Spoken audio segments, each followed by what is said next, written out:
baik. Selamat sore Bapak dan Ibu semua, insan Astra, dan teman-teman dari Mandiri Sekuritas, dari Trimegah. Selamat datang di acara webinar perdana Moksa. Mari kita beri tepuk tangan dulu dong untuk kita semua. Oke, bersama saya di sini ada Matthew selaku moderator dari acara webinar Moksa yang pertama sekali nih di hari ini. Nah, untuk webinar kali ini, Moksa ini bersama dengan Mandiri Sekuritas berkolaborasi dengan salah satu manajer investasi ternama di Indonesia nih, yaitu Trimegah Asset Management. Beri tepuk tangan dulu dong buat teman-teman Trimegah. Oke, baik. Sebelum kita lebih jauh di acara webinar kali ini, aku izin untuk menyampaikan terkait rundown webinar kita pada sore hari ini. Nantinya di kegiatan webinar ini akan ada opening speech dari Pak Rizal selaku Presiden Direktur dari Moksa, dan nantinya juga ada penyampaian materi dari rekan-rekan Trimegah. Nanti juga ada sesi Q&A nih bagi insan Astra yang masih punya pertanyaan terkait investasi dan masih bingung. Nantinya insan Astra bisa bebas bertanya di kolom chat. Selanjutnya nanti juga ada pengumuman pemenang dari webinar ini, dan saya berharap insan Astra bisa enjoy mengikuti webinar pada sore hari ini. Oke. Nah, mungkin berikutnya kita langsung saja ke opening speech dari Pak Lim Lizal selaku Presiden Direktur Moksa. Waktu dan tempat dipersilakan. Ya, thank you waktunya Matthew, Bapak Ibu. Assalamualaikum warahmatullahi wabarakatuh. Shalom, Om Swastiastu, Namo Buddhaya, salam kebajikan, selamat sore, salam sejahtera untuk kita semua. Terima kasih kepada Bapak Ibu Mandiri Sekuritas, Bu Fardila, dan Trimegah Asset Management, serta Pak Freddy, beserta seluruh insan Astra yang sudah hadir di webinar kali ini. Kita Moksa Reksadana yang telah resmi hadir di aplikasi Moksa pada 10 Agustus 2023 kemarin, kita udah bisa gunakan Bapak Ibu untuk mulai berinvestasi, dan sudah launching juga kemarin di tanggal 6, ya, jadi udah lebih resmi itu 6 September. Jadi pada hari ini kita Moksa dan Mandiri Sekuritas bekerja sama dengan Trimegah Asset Management. Kita mengadakan webinar investasi sebagai kegiatan edukasi karyawan Astra Financial agar dapat berinvestasi dengan aman, nyaman, serta memahami cara berinvestasi sehingga bisa lebih bijak dalam berinvestasi juga, yang tentunya sejalan dengan misi kami untuk meningkatkan literasi keuangan mulai dari internal Astra Financial. Kami berharap melalui acara webinar ini Bapak Ibu semua dapat memperoleh pemahaman baru tentang berinvestasi, khususnya untuk reksadana. Mungkin sebagian ada yang udah sering ya berinvestasi, mungkin pernah juga dan mungkin sudah ada juga reksadana, tapi mungkin ada juga yang belum punya investasi reksadana. Ya, sebagai penutup, saya mewakili manajemen Moksa juga, Bu Seli juga ya, dan Astra Financial, manajemen Astra Financial, menyampaikan apresiasi dan terima kasih kepada Mandiri Sekuritas dan Trimegah Asset Management atas kerjasama dan dukungannya sehingga webinar Moksa Reksadana ini bisa terselenggara pada hari ini. Sekian, terima kasih, salam sejahtera untuk kita semua. Wassalamualaikum warahmatullahi wabarakatuh. Thank you. Waalaikumsalam. Terima kasih Pak Rizal untuk sambutannya. Nah, mungkin kita lanjut saja nih Bapak Ibu. Saya izin untuk menginformasikan terkait promo-promo apa saja sih yang saat ini Bapak dan Ibu bisa gunakan nih, bisa coba. Yang pertama itu ada cashback 150.000 untuk insan Astra yang melakukan pembelian perdana unit reksadana apapun minimal 1,5 juta rupiah. Dan untuk syarat dan ketentuannya bisa Bapak Ibu akses di link dan QR code berikut. Nah, nanti juga di kolom chat akan dibantu oleh Afrida untuk mengirimkan link supaya Bapak dan Ibu semua bisa mengakses syarat dan ketentuan dari promo ini. Nah, tidak hanya itu, berikutnya juga kita ada promo giveaway sosial media hashtag tumbuh bersama Moksa, di mana insan Astra yang melakukan pembelian reksadana apapun minimal Rp1 juta serta mengikuti syarat dan ketentuan promo di sosmed nantinya berhak mendapatkan cashback sebesar 250.000. Kita juga masih ada lagi nih promo atau hadiah untuk hari ini. Nah, bagi Bapak Ibu yang nantinya memberikan pertanyaan di kolom chat dan pertanyaannya itu terpilih oleh tim Trimegah, berhak mendapatkan unit penyertaan Tram Alpha sebesar 100.000 untuk 5 pertanyaan terbaik. Nah, tidak hanya itu, kita masih ada lagi nih promo khusus hari ini, yaitu 5 orang tercepat dan join webinar sampai akhir nantinya akan dapat merchandise dari Moksa, dan juga 5 orang yang sudah opening account maupun bertransaksi yang nantinya bukti dari opening account dan transaksi tersebut di-upload di link yang terlampir di layar Bapak dan Ibu maupun bisa di-scan, nanti juga berhak mendapatkan merchandise dari Moksa. Oke, berikutnya, ya tak kenal maka kata sayang, maka hari ini sudah hadir pembicara dari Trimegah Asset Management, yaitu dengan Bu Fadila Metavia atau biasa dipanggil dengan Bu Dila. Mungkin Bu Dila bisa say hi dulu kali ya ke Bapak Ibu insan Astra semuanya. Halo, selamat sore Bapak Ibu semua. Selamat sore Mas Matthew, Pak Lizal, tim Mandiri Sekuritas dan tim Trimegah Asset. Thank you nih sudah di-invite dari Trimegah Asset. Suatu kebanggaan juga buat kita untuk bisa join di webinar pertama ya, Mas Matthew ya, bareng Ya, teman-teman. betul Mbak. Oke, mungkin aku izin untuk memperkenalkan secara singkat ya. Bu Dila ini adalah Investment and Partnership Analyst dari Trimegah Asset Management. Dan beliau ini merupakan lulusan hubungan internasional dari Universitas Pajajaran dengan license and certification, yaitu Certified Financial Planner, wakil manajer investasi, wakil perantara dagang efek pemasaran, dan juga wakil agen penjual reksadana. Nah, untuk webinar pada hari ini kita mengambil judul atau tema yaitu Start Your Investment Journey Now, di mana nantinya Bu Dila akan memberikan insight-insight yang banyak nih terkait investment, dunia investasi, dan mungkin nanti dari teman-teman yang ingin bertanya, Bapak Ibu yang ingin bertanya bisa langsung saja diketik di kolom chat ya Bapak Ibu. Nah, tanpa berlama-lama lagi, mungkin aku persilakan dari Bu Dila untuk menyampaikan materi ya dan edukasi untuk siang hari ini. Monggo Mbak dipersilakan. Terima kasih Mas Matthew. Assalamualaikum warahmatullahi wabarakatuh. Selamat sore Bapak Ibu rekan-rekan dari Astra Finansial. Thank you waktunya sore hari ini kita bisa kumpul bareng-bareng ya, belajar bareng-bareng lagi lebih dalam tentang investasi. Mungkin congratulations juga buat Moksa ya, karena saya juga kemarin sebetulnya sempat baca beritanya ya, per tanggal 6 September sudah resmi launching dan sudah ada produk-produk reksadana yang bisa Bapak Ibu transaksikan melalui aplikasi Moksa. Nah, mungkin aku coba share screen dulu mungkin ya, untuk bisa langsung ke materi. Sebentar.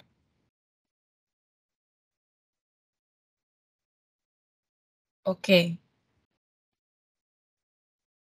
Sudah terlihat jelas ya, Mas Matthew? Ya, aman Mbak. Oke. Nah, mungkin perkenalkan kembali Bapak Ibu, saya dengan Dila dari Trimegah Asset Management. Thank you juga kita sudah di-invite ya sama tim Moksa dan juga sama agen penjual kami, yaitu Mandiri Sekuritas, untuk kita bisa sharing dan diskusi on how to start our investment journey ya, dan bagaimana Trimegah di sini itu bisa bantu dan bisa jadi solusi juga, hopefully bisa membantu Bapak Ibu, teman-teman semua dalam perencanaan dan pengambilan keputusan investasi. Gitu. Nah, mungkin ini sebetulnya konsepnya santai aja ya, karena kan udah sore juga. Saya juga nggak pengen lama-lama, jadi monggo Mas Matthew kalau waktunya udah ini ya, sudah nggak banyak, tinggal heads up aku aja. Biasanya kan kalau kasih materi itu suka kelepasan gitu ya. Nanti kita bakalan lebih banyak aja di sesi Q&A. Tapi mungkin saya pengen coba sharing pandangan sedikit ya tentang berinvestasi nih sebagai bridging kita sebelum masuk ke materi. Karena kalau bicara tentang kita mau mulai investasi ya, buat saya sendiri pun itu ibaratnya kayak kita tuh lagi mau mulai program diet gitu ya. Niatnya tuh udah ada, tapi eksekusinya nih yang kadang-kadang tuh nggak jalan gitu ya. Udah kita pikirin, udah punya niat ya, nanti kalau gajian gue harus mulai nabung gitu ya, atau gue harus mulai invest. Tapi ternyata realitanya berkata lain.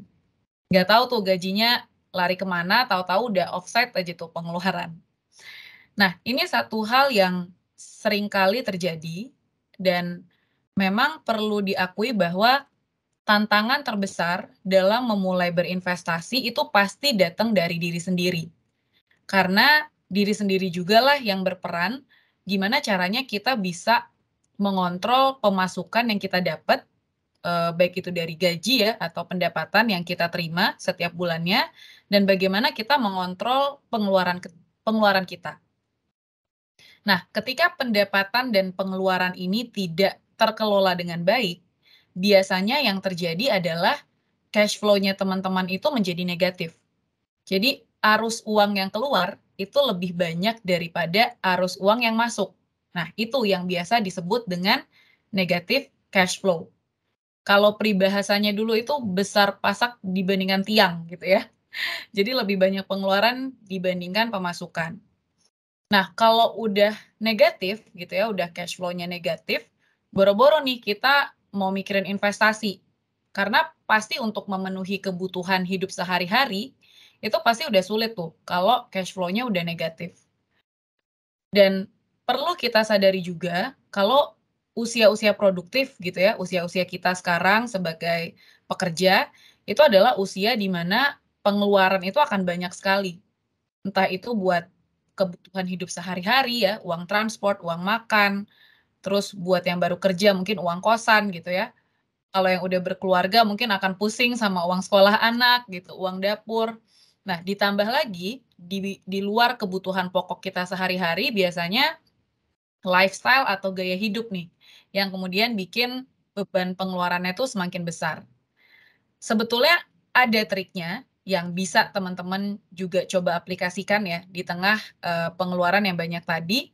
Teman-teman bisa mulai melakukan tahapan awal dari perencanaan finansial atau financial planning, yaitu dengan melakukan budgeting atau mengalokasikan pengeluaran itu secara rutin ya, baik itu secara mingguan atau secara bulanan. Di mana teman-teman nanti mungkin sudah bisa siapin budgetnya dulu gitu ya untuk jenis-jenis kebutuhan yang ada. Jadi message-nya adalah buatlah investasi itu menjadi satu kebutuhan prioritas dalam kehidupan sehari-hari. Ini sebetulnya cara tercepat ya untuk bisa kita menginkorporasikan habit investasi ke dalam mindset kita. Kalau udah jadi habit, udah terbentuk mindset-nya buat kita bisa rutin investasi setiap bulannya, saya yakin pasti akan ada dananya. Sorry, ini slide-nya udah kelihatan belum ya, Mas Matthew, teman-teman semua? Iya, kelihatan Mbak, kelihatan. Nah ini baru keganti. Halo? Halo, halo.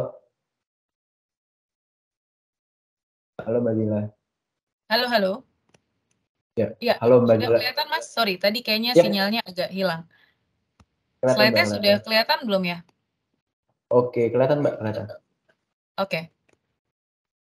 Oke, saya lanjut ya. Jadi tadi message-nya, kalau kita sudah terbentuk mindset untuk kita bisa rutin investasi setiap bulan, saya yakin pasti teman-teman tuh akan ada dananya, gitu. Ada juga satu slogan investasi yang saya suka ya, yang mungkin teman-teman bisa pakai juga. Jadi dana investasi itu tuh sebetulnya bukan disisakan, gitu. Jadi biasanya kan pola pikir kita itu kalau kita dapat gaji, investasi itu porsinya di belakang gitu ya, sisa dari gaji kita. Nah, ini satu mindset yang rasa-rasanya kurang tepat. Jadi harusnya dana investasi itu tuh kita sisihkan dulu di awal, bukan kita sisakan di akhir. Gitu. Jadi budget investasi kita itu nggak terganggu karena kan sudah kita siapkan di awal. Nah, ini bisa dilakukan dengan tadi, kita coba lakukan budgeting. Jadi ini kurang lebih yang akan kita bahas ya dalam 15 menit ke depan. Selain gimana kita bisa ngatur keuangan atau cash flow dengan baik ya, terus kemudian mulai terbentuk habit, mulai terbentuk mindset untuk berinvestasi. Setelah itu baru kita pelajari juga instrumen investasi apa yang paling simple, tapi bisa kasih kita kemudahan dalam berinvestasi, terus juga bisa kasih kita potensi keuntungan yang bisa dibilang cukup stabil dalam jangka panjang. Salah satunya dengan reksadana. Nah, dari situ dulu mungkin ya teman-teman, coba kita samakan dulu persepsinya. Buat yang sudah rutin berinvestasi juga hopefully bisa terus mengikuti sesi ini, karena nanti kita juga akan bahas jenis-jenis reksadana dan kira-kira reksadana mana yang cocok untuk kebutuhan investasi teman-teman. Nah, mungkin langsung masuk ke slide ini ya. Jadi sebetulnya apa sih tujuan dasar kita dalam berinvestasi? Karena saya rasa masing-masing dari kita pasti punya tujuan investasi yang kurang lebih mirip gitu ya. Mungkin ada yang beda, tapi pasti sebagian besar dari kita itu pasti pengen punya dana pensiun yang cukup gitu ya. Atau kalau yang sudah menikah biasanya, yang sudah berkeluarga biasanya pengen punya persiapan dana pendidikan anak. Yang mungkin masih single pengen DP rumah gitu ya, atau DP mobil, atau sesimpel kita pengen nonton konser Taylor Swift gitu ya, itu kan bisa sebetulnya jadi tujuan investasi juga. Karena masing-masing dari kita pasti punya financial goals yang pengen dicapai. Nah, tapi satu hal yang teman-teman perlu sadari, sebetulnya ada beberapa faktor yang kalau kita sudah tahu faktanya tuh seperti apa, ini pasti akan semakin mendorong kita buat mulai investasi itu dari sekarang. Nah, yang paling pertama itu adalah dari faktor inflasi. Inflasi itu kan simpelnya adalah kenaikan dari harga barang dan jasa. Nah, teman-teman tahu nggak, dalam 10 tahun terakhir, rata-rata kenaikan inflasi ya, yang terjadi di Indonesia, itu bisa mencapai secara rata-rata itu sekitar 4% per tahun. Makanya ini menyebabkan juga kenapa sih harga barang di tahun 2023 sama let's say tahun 2003 gitu ya, itu perbedaannya sangat signifikan. Dulu mungkin kita kalau bawa uang 100.000 buat jajan, buat jalan-jalan ke supermarket gitu ya, rasa-rasanya dulu tuh bisa dapet macem-macem tuh barangnya, penuh tuh troli belanjaannya. Sekarang mungkin udah nggak perlu troli gitu ya, kita cukup bawa pakai tangan aja tuh udah bisa gitu. Jadi tanpa kita sadari, nilai uang yang kita punya, yang kita kumpulkan setiap bulan dengan susah payah, yang kita dapat dari pendapatan gitu ya, dari sibuk-sibuk kerja, itu bisa aja nilainya turun karena termakan oleh inflasi, tergerus oleh inflasi. Nah, kenapa bisa seperti itu? Karena mungkin teman-teman biasanya simpan dana di tabungan gitu ya. Bunga tabungan itu mungkin bisa jadi kurang dari 1% loh. Kalau misalnya teman-teman bisa cek, saya rasa 1,5–2% bunga tabungan itu tuh udah special rate gitu ya. Dana penempatan di tabungannya itu sudah harus sangat besar sekali size-nya. Dan kalau kita bicara tentang deposito, ya mungkin selama ini orang tua kita, kakek nenek kita itu lebih nyaman untuk simpan uang di deposito. Nah, tanpa kita sadari, tingkat suku bunga deposito itu kalau kita lihat grafiknya sebetulnya makin lama makin turun rate bunga deposito yang kita bisa dapat. Sekarang mungkin kalau saya boleh bilang rata-rata bunga deposito itu kisarannya ya 2–3% per tahun.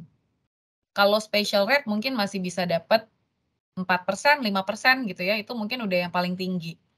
Dan tentunya ini sangat jauh lebih rendah ya dibandingkan dengan rata-rata tingkat suku bunga deposito di tahun-tahun sebelumnya. Dan bunga deposito di 2-3% itu juga kalah kan sama rata-rata kenaikan inflasi dalam 10 tahun terakhir. Nah, kita sebetulnya nggak bisa mengharapkan bunga deposito itu tuh bakalan balik lagi ya, kayak zaman dulu gitu, waktu mungkin papa mama kita, kakek nenek kita itu masih bisa dapat 7-8% gitu ya per tahun. Bahkan dulu sempat tuh di atas 10% bunga deposito. Nah, dengan bunga deposito yang mengalami penurunan, sebetulnya ini menunjukkan bahwa tingkat pertumbuhan ekonomi di Indonesia itu berhasil tumbuh dengan baik. Nah, karena kalau misalnya pertumbuhan ekonomi kita berhasil tumbuh dengan baik, otomatis tingkat resiko di negara kita turun dan kita jadi dihargai lebih baik ya dibandingkan dengan tahun-tahun sebelumnya. Kalau kita pengen depositonya balik lagi tinggi gitu ya, kayak misalnya tahun 2005, 2010, itu kan berarti kita sama aja pengen ekonomi kita semakin buruk gitu kan. Tentunya itu satu hal yang kita nggak pengen terjadi. Nah, gimana nih solusinya? Melihat tadi ya, kita coba bandingkan tingkat kenaikan inflasi yang akan terus terjadi setiap tahun, tapi sementara di satu sisi tingkat bunga yang kita bisa dapat dari deposito dan juga tabungan itu juga mulai bergerak turun. Inilah alasan kenapa kita harus lebih open mind sebetulnya. Kita harus cari juga instrumen investasi apa yang bisa kasih kita ruang atau tingkat pertumbuhan nilai investasi yang lebih tinggi dibandingkan dengan inflasi dan juga tentunya lebih tinggi dibandingkan dengan tabungan dan deposito. Nah, jadi sebetulnya itulah yang mungkin bisa semakin mendorong yang Bapak Ibu atau teman-teman yang mungkin belum mulai investasi sebetulnya udah boleh nih ya mulai lirik-lirik apa nih instrumen investasi yang bisa Bapak Ibu coba lakukan gitu. Mungkin nanti kita akan lebih banyak bahas tentang instrumen investasi di pasar modal ya, yaitu reksadana. Nah, sebelum kita mulai pilih-pilih mau investasi apa, memang akan lebih baik ya kalau kita kenali dulu nih kondisi keuangan kita. Karena kondisi kehidupan sehari-hari gitu juga perlu kita ketahui karena kan kebanyakan mungkin dari kita tuh udah sibuk ya sama daily life, sama pekerjaan kita sehari-hari. Jadi mungkin mindset yang terbentuk adalah nggak punya waktu buat ngurusin investasi yang ribet-ribet gitu ya. Dan kita juga langkah pertama seorang investor selain kita mengenal lebih dalam mengenai kondisi finansial kita, kita juga harus kenal sama profil resiko kita. Nah, biasanya kalau yang baru mau mulai investasi itu harusnya sih profil resikonya biasanya kategorinya tuh yang konservatif. Karena mungkin belum terbiasa dengan naik turunnya instrumen investasi yang ada di pasar modal. Karena sebetulnya kalau Bapak Ibu ngomongin pasar modal, itu sebetulnya hanya ada 2 mekanisme di pasar modal dan institusi keuangan. Jadi antara kita itu minjemin uang ya ke pasar modal atau ke institusi keuangan, karena sebetulnya deposito itu adalah kita tuh pinjemin uang ke bank gitu ya. Karena kan bisnis bank itu adalah mengumpulkan dana, terus dana dari nasabah itu kemudian disalurkan dalam bentuk kredit. Dan juga kita bisa minjemin dalam bentuk surat hutang yang diterbitkan baik itu oleh pemerintah ataupun dari korporasi. Nah, itu yang pertama, kita pinjemin uang, sama yang kedua, itu kita beli kepemilikan suatu perusahaan dalam bentuk saham. Jadi antara kita pinjemin uang atau kita beli shares-nya, kita beli kepemilikan sahamnya. Jadi sebetulnya cuma di situ-situ aja instrumen pasar modal yang kemudian kita bagi dalam bentuk deposito atau biasa disebut juga dengan pasar uang, terus obligasi sama saham. Di luar 3 ini biasanya produk-produk pasar modal itu udah masuk ke dalam struktur produk atau turunan produk dari 3 produk utama ini. Nah, yang tipe profil resikonya konservatif itu biasanya lebih nyaman dengan deposito ya, yang paling kiri ini. Kalau yang moderat biasanya mungkin lebih nyaman dengan obligasi. Nah, kalau yang singa nih yang paling kanan, yang tipe profil resikonya agresif itu biasanya mungkin sudah lebih terbiasa, sudah lebih ingin untuk berinvestasi ke kelas aset saham. Jadi sebetulnya message-nya adalah kita kenali diri sendiri dulu, kenali kondisi finansial kita ya. Terus mungkin bisa bikin dulu ya budgeting yang simple-simple aja gitu ya untuk bisa tracking pendapatan dan pengeluaran kita setiap bulan. Terus kita alokasikan juga berapa sih budget yang kita bisa kita bisa sisihkan setiap bulannya untuk investasi secara rutin. Nah, sebelum milih produk investasinya, pilih juga nih profil resikonya tuh kita lebih nyaman di mana. Seperti itu. Mungkin ini tambahan aja ya, sebetulnya ini nggak ada aturan baku sih untuk mengatur proses perencanaan keuangan tuh harus kayak gimana, ada aturan yang rigid tuh sebetulnya nggak ada. Tapi ini mungkin gambaran aja, teman-teman bisa jadiin guidelines ya, buat kita kalau mau melakukan financial planning. Langkah atau step-step apa aja yang sekiranya perlu kita tempuh. Itu karena biasanya kan kalau udah mau mulai investasi mungkin kebanyakan nggak cek-cek dulu nih kondisi keuangan kita tuh seperti apa. Let's say langsung maksa nih buat beli saham gitu ya, atau buat beli reksadana saham, terus porsi dananya itu gede-gede setiap bulannya. Padahal pas dicek lagi kondisi finansialnya, ternyata masih ada banyak tunggakan kredit gitu ya, terus mungkin belum ada dana darurat, belum ada proteksi, belum ada asuransi. Nah, ini sebetulnya red flag juga ya dalam berinvestasi. Jadi dalam investasi itu ada red flag juga yang perlu kita hindari supaya proses investasi kita juga bisa berjalan lebih optimal. Nah, kalau kondisi keuangan kita tuh belum sehat-sehat banget gitu ya, biasanya tuh pasti ada yang salah nih dari masing-masing step. Mungkin mulai dari step yang pertama ya, karena rumus utamanya itu adalah cash flow kita itu sebisa mungkin harus positif. Kalau hutangnya banyak ya, syukur-syukur utangnya tuh produktif. Misalnya KPR, KPM itu kan bisa jadi aset. Tapi yang kebanyakan terjadi biasanya tuh hutangnya konsumtif ya. Ini tuh yang jadi red flag yang harus dihindari. Kalau bisa kurangi dulu porsi hutangnya ya. Jadi nanti kita bisa punya cash flow yang lebih sehat. Nah, baru setelahnya mungkin boleh juga sambil nyiapin dana darurat atau asuransi ya. Jadi kalau suatu saat terjadi kondisi yang tidak diinginkan ya, resiko itu kita bisa mengcover dari dana darurat dan proteksi. Jadi tidak mengganggu nilai investasi kita. Nah, ini mungkin step-stepnya nggak perlu dijadikan satu acuan yang fix gitu ya, yang harus benar-benar kita ikutin. Tapi kalau saran dari saya, kalau memang kondisi finansial teman-teman itu sebetulnya belum terlalu sehat, nggak ada masalah kalau teman-teman mau mulai investasi dari sekarang. Karena kan investasi di reksadana itu sebetulnya 100.000 aja tuh udah bisa gitu ya. Jadi very affordable untuk kita bisa mulai investasi dan teman-teman bisa nih nanti nyesuaiin porsi atau jumlah dananya sesuai dengan kemampuan masing-masing. Mungkin kalau yang lebih banyak punya kredit konsumtif bisa prioritaskan untuk lunasi hutangnya gitu ya, atau mungkin sebetulnya reksadana kan bisa juga jadi alternatif penempatan dana darurat. Jadi teman-teman sebetulnya sudah bisa mulai melakukan investasi walaupun mungkin kondisi finansialnya belum sehat-sehat banget gitu ya. Nggak ada batasan sebetulnya. Di Trimega Aset sendiri bahkan kita punya reksadana yang kita lengkapin juga sama fitur proteksi. Jadi bisa barengan tuh, bisa investasi tapi sekaligus juga bisa tercover proteksi. Nanti mungkin dalam waktu dekat juga hopefully kita bisa launching ya reksadana ini di Moxa. Nah, step selanjutnya baru kita milih instrumen investasi apa gitu ya yang akan kita gunakan untuk bisa mencapai financial freedom. Nah, karena waktunya udah nggak banyak, mungkin kita langsung aja masuk ke reksadana karena sebenarnya instrumen investasi itu tuh cocok-cocokan juga sebetulnya, nggak ada yang paling unggul ya. Kita ngomongin reksadana bukan berarti yang paling bagus itu reksadana. Karena masing-masing produk itu pasti punya fungsi dan punya tujuan yang beda-beda.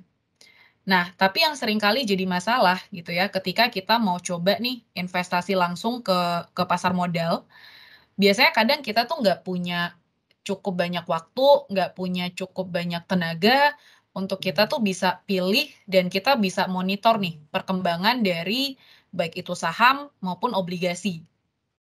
Dan mungkin di satu sisi ya juga kita belum terlalu paham ya produk-produk di pasar modal atau mesti pilih obligasi apa atau mesti pilih saham apa. Nah, jadi biasanya tuh ada 3 faktor. Yang pertama itu dari sisi keterbatasan waktu, keterbatasan tenaga ya, dan juga keterbatasan ilmu. Nah, disinilah reksadana itu hadir sebagai produk investasi yang bisa mempermudah kita ya, membantu kita untuk bisa berinvestasi di pasar modal, terus bisa jadi gerbang kita juga ya buat lebih kenal, lebih paham mengenai produk-produk obligasi atau saham, tapi dengan resiko yang lebih terkontrol. Itu karena pengelolaan reksadana ini akan kita percayakan kepada pihak yang sudah ahli dalam mengelola investasi, yaitu pihak manajer investasi.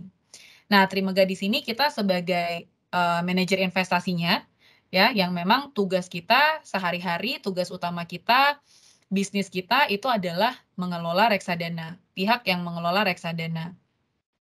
Saat ini alhamdulillah kita secara industri ada di posisi keempat ya, dari saat ini tuh ada kurang lebih 100 MI di Indonesia dengan total dana kelola 32 triliun.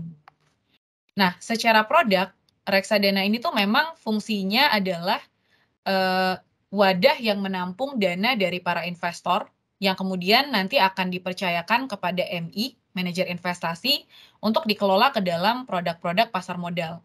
Jadi sebetulnya jenis-jenis reksadana itu banyak ya, menyesuaikan dengan 3 instrumen utama ini, deposito, obligasi, dan saham.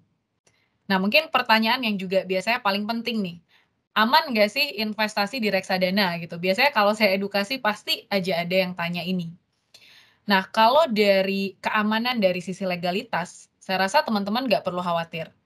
Karena secara legalitas, produk reksadana ini tuh sebetulnya ada landasan hukumnya.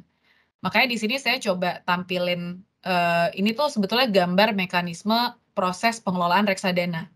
Jadi dalam reksadana itu sebetulnya ada 2 pihak yang bertugas untuk mengelola suatu reksadana. Yang pertama itu adalah manajer investasi, yang kedua ada juga fungsi pengawasan dan penempatan dana dari bank kastedian. Jadi dana yang teman-teman tempatkan dalam produk reksadana itu tidak masuk ke dalam manajer investasinya. Tapi manajer investasinya kemudian kerjasama dengan bank kastedian, di mana bank kastedian ini akan menjadi tempat penempatan dana reksadana dan juga dia yang menjalankan fungsi administratif. Jadi kalau misalnya manajer investasinya mau beli saham, beli obligasi gitu ya untuk transaksi pengelolaan reksadana, itu harus lapor ke bank kastediannya.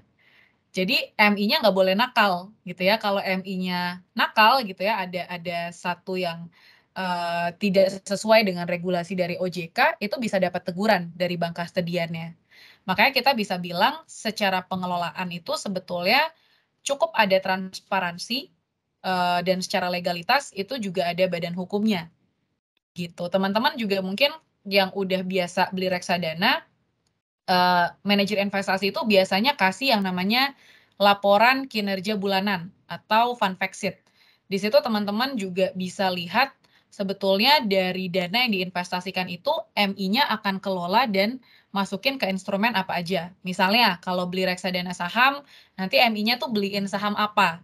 Itu satu kewajiban yang memang harus dilakukan oleh MI setiap bulannya, supaya transparansi dari pengelolaan produk reksadana ini juga bisa diketahui oleh para investor. Nah, mungkin itu beberapa kelebihan reksadana. Nah, ini tadi yang saya bilang jenis-jenis dari reksadana yang saat ini tuh ada di industri. Mungkin bisa dimulai dari yang paling kiri, itu ada reksadana pasar uang. Terus reksadana pasar uang ini biasanya isinya itu adalah deposito dan juga obligasi yang akan jatuh tempo dalam jangka waktu 1 tahun. Biasanya sih secara simpel, reksadana pasar uang ini tuh adalah reksadana yang paling cocok buat teman-teman yang baru mau mulai investasi. Karena memang secara pergerakan harga itu biasanya dia yang lebih stabil. Jadi grafiknya tuh terus tumbuh gitu ya secara positif. Nah, kalau misalnya teman-teman pengen coba naikin ya, profil resikonya, itu bisa masuk ke reksadana pendapatan tetap. Sebetulnya pendapatan tetap ini bukan berarti return-nya tuh ini ya, dijanjikan gitu ya. Sebetulnya bahasa Inggrisnya tuh reksadana fixed income. Cuman ketika kita translate ke bahasa Indonesia, kita nggak temuin padanan katanya. Jadi akhirnya reksadana pendapatan tetap. Sebetulnya isinya itu adalah obligasi ya, baik itu obligasi pemerintah ataupun obligasi korporasi. Lalu ada reksadana campuran. Ini bisa ada 2 tipe. Ada reksadana campuran yang lebih banyak porsi obligasinya, biasanya itu akan sedikit tidak volatile dibandingkan dengan reksadana campuran yang lebih banyak porsi sahamnya. Karena reksadana campuran itu sebetulnya fleksibel. Kita bisa tempatin dana ya, baik itu di deposito, baik itu di obligasi atau di saham, itu kita bisa bebas. Kalau misalnya di reksadana pasar uang, pendapatan tetap atau saham, itu masing-masing harus jaga minimum porsinya itu penempatannya itu 80%. Kalau di obligasi berarti 80% di instrumen obligasi, kalau saham minimum 80% di instrumen saham. Kalau yang campuran ini lebih fleksibel gitu ya, lebih adaptif karena bisa 1 sampai 79% di semua kelas aset. Nah, kalau lihat ini mungkin rasa-rasanya pengen kenapa kita harus dapat yang 4% gitu ya, kalau kita bisa dapat yang 9%, yang 12%.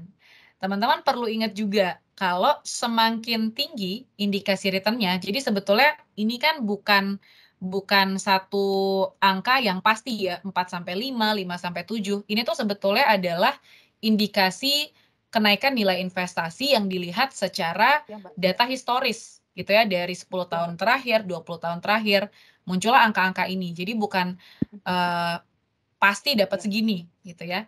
Dan perlu kita sadari juga bahwa semakin tinggi ekspektasi dari kenaikan nilai investasi, maka resikonya juga akan sama. Resikonya juga akan lebih tinggi juga. Gitu. Jadi mungkin buat Bapak Ibu yang baru mulai investasi, saran saya itu mungkin bisa mulai dulu dari yang 3 awal ini. Reksadana pasar uang, pendapatan tetap atau reksadana obligasi, sama reksadana campuran yang memang alokasi asetnya itu lebih banyak di obligasi. Kalau yang alokasi asetnya lebih banyak di saham, itu biasanya akan lebih swing pergerakan harganya. Mungkin nanti saya bisa share lagi tentang produk reksadana Trimega Aset yang juga sudah ada di Moxa. Itu jenisnya reksadana campuran, tapi porsi obligasinya itu lebih besar. Mungkin itu, dan buat yang Bapak Ibu yang baru mau mulai investasi, pembeda reksadana sama tabungan atau deposito, reksadana itu bukan objek pajak gitu. Jadi kalau misalnya kita penempatan dana di deposito atau di tabungan, itu biasanya akan dikenakan pajak lagi 20%. Kalau di reksadana, kenaikan nilai investasi yang kita dapat itu sudah net gitu. Jadi nggak perlu kita kurangin sama pajak. Kalau kita beli obligasi misalnya, kan sekarang ini banyak obligasi retail nih yang diterbitkan oleh pemerintah ya. Ada sukuk tabungan, ada SBR, itu juga masih kena pajak gitu ya, kurang lebih sekitar 10%. Jadi ini satu keunggulan juga dari reksadana, dan reksadana ini Bapak Ibu bisa beli dan jual kapan aja gitu. Jadi nggak ada yang namanya lock up period. Bisa mau beli hari ini gitu ya, terus mau jual besok itu bisa anytime, bisa ditransaksikan kapan aja. Jadi sebetulnya lebih fleksibel dibandingin sama deposito. Kalau deposito kan biasanya ada jangka waktu yang mengikat gitu ya, minimum tuh 1 bulan. Kalau reksadana tuh nggak ada. Bahkan ada beberapa reksadana ya, biasanya tuh reksadana pasar uang, yang kalau misalnya kita cairin nih hari Senin, misalnya kita lakukan pencairan di hari Senin, nanti hari Selasa sore itu udah masuk ke rekening. Jadi pencairannya bisa dilakukan dengan cukup cepat. Kalau saya sih sebetulnya kalau baru ada yang mulai investasi tuh, selain saya suruh coba beli reksadananya, Bapak Ibu juga harus coba untuk jual gitu ya. Jadi bisa dapet tuh experience-nya ketika kita beli reksadana, terus taruhlah 3 bulan ke depan kita coba jual, itu posisinya seperti apa? Apakah sudah ada kenaikan return? Biasanya kalau yang reksadana pasar uang atau reksadana obligasi pasti udah naik tuh harganya, mungkin tipis-tipis sudah ada tuh kenaikan return-nya. Kalau yang reksadana saham, ya tergantung market gitu ya, tergantung kondisi atau pergerakan dari saham-saham yang ada di dalam reksadana tersebut. Seperti itu. Mungkin itu kalau untuk pengenalan tentang reksadana dan pengenalan tentang financial planning, mungkin saya izin 2 menit ya untuk kasih sedikit snapshot tentang produknya Trimega Asset yang ada di Moxa. Ini nama produknya adalah Tram Alpha. Tadi mungkin saya sempat bilang ini adalah reksadana campuran, tapi yang secara tipe itu lebih moderat. Jadi kalau reksadana campuran itu kan dia bisa bebas ya berinvestasi di pasar uang, obligasi, dan saham. Biasanya kebanyakan reksadana campuran yang ada di industri itu tolak ukurnya atau benchmarknya itu biasanya akan lebih banyak di saham. Kalau lebih banyak di saham, itu biasanya pergerakannya akan lebih volatile. Nah, kalau untuk yang Tram Alpha ini, saat ini kurang lebih sekitar 60% dari total dana kelolanya, jadi dana kelolanya masih di sekitar 100 miliar, itu ada di obligasi. Dan kebanyakan memang ada di obligasi korporasi, yang memang secara pergerakan harga itu juga lebih stabil. Untuk porsi di obligasi pemerintah itu kita juga ada ya sekitar 24%.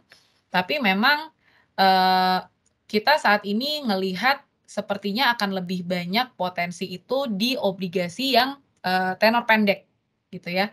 Karena memang kalau ngelihat dari pergerakan yield atau pergerakan imbal hasil obligasi sampai dengan akhir tahun, rasa-rasanya upside-nya akan lebih terbatas.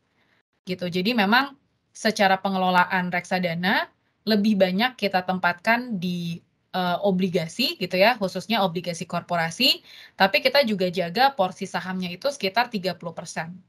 Kebanyakan memang saham-saham yang bisa dibilang punya market cap yang cukup besar ya, atau bisa dibilang juga saham-saham yang cukup liquid.